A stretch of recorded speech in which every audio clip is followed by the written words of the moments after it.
making the most of store closings.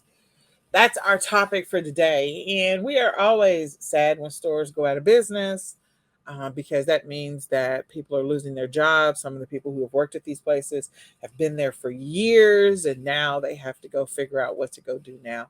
So I do hate that. I mean, I can remember the stories when Toys R Us. I just became friends with some of the people who had been at the Toys R Us for years, and then for Toys R Us to permanently close, like some of these store managers were like, I don't even know what to do. I started working here when I was in high school, and now I'm like I'm the store manager, and I've been here for like 12 years. So it's always a sad thing. And our heart goes out to those people who are going through these store closings and hoping that they find jobs and that they're able to, you know, rebuild or have some money in savings. I mean, I always worry about when the company folds, did they actually invest in the company stock or something? And are they going to lose all their money there? So, anyway, I'm overthinking it. I just want to say, I just pray for the people who are potentially losing their jobs, and I hope that they find something else. But we want to talk about how you can make the most of store closings once you hear about them, because we talked about a lot of store closings today, and it wasn't accidental. David's Bridal, wasn't expecting that. Dirt Cheap, wasn't expecting that. Tuesday Morning, I mean, I really wasn't expecting that one. And Bed Bath and Beyond, like we knew about that. So in any case, let's talk about how you can maximize that. So I'll let Kelly go number one. Set a Google alert so you can, set Google alert for Google to let you know about anything you want to tell about, and you can set it for store closings. Yep. And bankruptcies and things like And that. bank. Mm-hmm. Yeah. And just keep just quickly go. You can look at CNBC.com and look under businesses, and there's always good business news on there to look. Yep. All right. I agree with Kelly. Number two, you want to learn about the store's plans for, what they're going to do about the store coupons. So Bed Bath and Beyond had a deadline in which they were accepting store coupons, and what ended up happening is some of their rival stores, the Container Store and Big Lots, actually swooped in and said, "Hey, we'll take your little 20% store coupons, the blue and white coupons, bring them over here." So again, if you're following the news, you get the alerts, you'll find out about those things as well. But find out when the store is going to stop taking, if they were offering store coupons, when are they going to stop taking them so that you can take advantage of getting whatever inventory you were going to get before the store closes, or before the coupons. You can no longer use the coupons. All right, Kelly, that one's yours. Learn the plans for their store card. So if they have like a store credit card, are you going to have it paid off by a certain time? Are they going to, that you have, if they have reward points, are you allowed to, exchange those reward points, or do you have to use the reward points before a certain time? So, you need to know what happens so you don't, lose out on all that credit that you had built up. That's right. Gift cards, credit cards, all of that. You want to find out about it before it completely evaporates into thin air. Find out about their plan on store returns. Some stores will allow you to do returns up to a certain date. Some will say we're no longer accepting returns after this date. So you want to be mindful of whatever their plans are about store returns. So if you're going to buy from them, you know that they're going to be out of business. So you're not going to be able to return it like 6 months later or a year later. You do need to have a game plan for that inventory. If you're putting it on Amazon and it doesn't sell, like I would resell it on some of the other marketplaces just because the store's gone out of business. And here's the other thing. I will tell you that I bought some stuff that was Toys R Us. I can so still remember this. And one store, Toys R Us, went out of business like a year later or 2 years later. Like I listed that stuff, I relisted it, and because it was a Toys R Us exclusive. And this is before Toys R Us like resold its name and made some kind of quasi little shop inside of Macy's. That those items sold for like top dollar because they were still in the box and they still had the Toys R Us on the outside of the box, which was pretty cool. So anyway, Might be worth that. Something to think about. Might be a collectible later on. Know what their store specialty, what are they known for? Bed Bath and Beyond, is, housewares and kitchen stuff, bedding and pillows and that kind of such. Tuesday morning, we said, you said there's craft supplies in there. There's also, it's Tuesday mornings like almost like a fancy Big Lots, what I call it, because it was like discounted stuff, you know, from other stores that didn't sell, but it was a little fancier. It wasn't, Big Lots is kind of like a Kmart that I can remember. So, know what their specialty was. Was it David's Bridal is going to have those bridal dresses and bridesmaids gowns, prom dresses, you know. So, I mean, even if you don't want to sell the dresses, like think about the accessories. You could sell the veils or the crown that holds the veil, gloves. You could sell the little pillow where the rings are on, or the book, the signing book. Like you don't have to sell big stuff because the dresses are most of the time big and poofy, and not everybody loves to sell dresses. But think about all the other smaller things that they sell in those stores that you can resell on other platforms and make some nice money, especially around this time of the year, like right now. Yeah. So because weddings, most of the weddings that have already, like, they're already scheduled for June, they probably already have all their stuff. But weddings are going to happen every year. We already know that weddings spike around June, so you can put those listings up starting in October or November, and just ride it out, sell all of that inventory, or just leave the inventory up if you decide to acquire it. That's what I would do.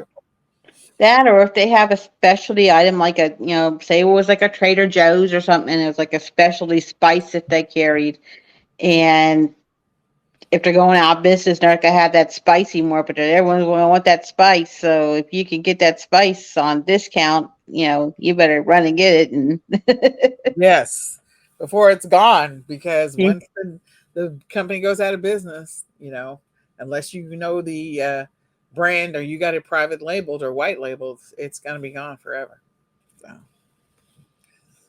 So, create a budget. Create a budget for how much money you are willing to spend, how much you want to spend, how much you want to set aside to make available, so that if you're going to buy inventory, that you got a game plan for that inventory, and you'll have money to be able to take advantage of what's coming up. So the Google alert will help you, and then that will hopefully remind you to set some money aside so that you can have the money available for whatever date, time that you plan on visiting the store. know your minimum ROI and know your numbers. So, a lot of times when you go to stores that are going out of business, you're like, oh, good, it's like 40% off, but you don't realize you think you're getting 40% off, and it's only about 10% off of what it was before the store was closing. Yeah. So you're not really getting a really good deal. So you got to know your numbers. You got to know, all right, if I buy it for this amount and it sells for this amount after the fees and stuff, will I be making money on it, or am I, losing money? You have to know those numbers. You be able to, kind of figure it in your head, like, well, I gotta, be able to sell it for at least 3 times of what I buy it for, so that I can make my money back after fees and such. So know those numbers. Absolutely. Figure it out. Find out about the store displays, the shelving, the mannequins, all the stuff that's in the store. Some stores will say, hey, we're selling everything. I can remember Sears. When Sears was going out of business, like you could go in there and you could buy the shelving, you could buy the displays, you could buy the mannequins, you could buy all kinds of stuff. The racks. I mean, it was just everything. They were getting rid of everything.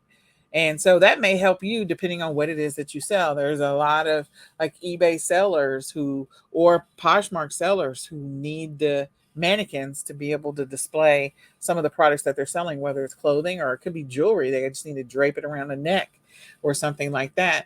So being able to get some of the displays or the shelving, especially if you got a lot of warehouse space, that can help you with organizing your inventory so it's easy to find stuff. And if you're allowing customers, it's open to the public, allowing customers to come through, it's easy for them to see. So anything else you want to add to that, Kelly? No, I mean, you just, the mannequins and shelvings and yeah, so maybe you don't have it open to the public, but maybe you want to have garage sales or yard sales every once in a while to get out some stale inventory. And maybe these shelves are on wheels, so you can just put it all on shelves and just wheel it out, have your garage sale, wheel that shelf back in, so Yeah, make it easy. mhm.